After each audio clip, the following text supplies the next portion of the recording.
শিৱসাগৰৰ নাজিৰাত ভূমাফিয়াৰ অটপালি। বন বিভাগৰ অজ্ঞাতে চলাইছে অবৈধ খনন। এইবাৰ বন বিভাগৰ জালত পৰিল ভূমাফিয়াৰ কেইবাখনো বাহন। নাজিৰাত অবৈধ মাটি খননৰ বিৰুদ্ধে সৰব এইবাৰ শিৱসাগৰৰ বন বিভাগ। নাজিৰাৰ মেজেঙাত অবৈধ মাটি খননৰ বিৰুদ্ধে শিৱসাগৰৰ বন বিভাগে অভিযান চলাই জব্দ কৰিবলৈ সক্ষম হয় 4খনকৈ মিনি ডাম্পাৰ।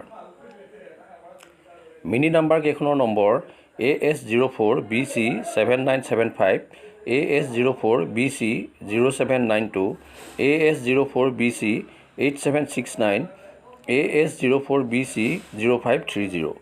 নাজিৰাৰ মেজেঙাত একাংশ ভূমাফিয়াই বন বিভাগৰ তৰফৰ পৰা কোনো অনুমতি নোলোৱাকৈ চলাই আহিছে অবৈধ মাটি খনন আৰু গোপন সূত্ৰৰ পম খেদি আজি এইদৰে শিৱসাগৰৰ বন বিভাগে অভিযান চলাই জব্দ কৰে 4খনকৈ মিনি ডাম্পাৰ।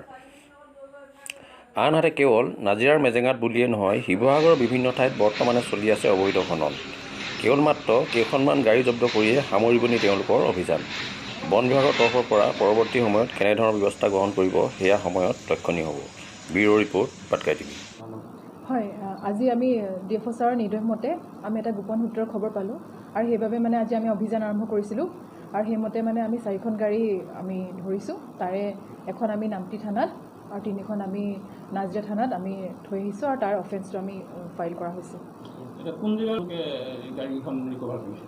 মেজেঙা। তেওঁলোকৰ আচলতে পাৰ্মিট নাছিলে নে কি ঘটনা? হয়, তেওঁলোকৰ ওচৰত ট্ৰানজিট চালান তেওঁলোকৰ নাছিলে, সেইবাবে আমি তেওঁলোকক জব্দ কৰিছোঁ। হয়, আমাৰ অভিযান চলি আছে আৰু চলিয়ে থাকিব সদায়।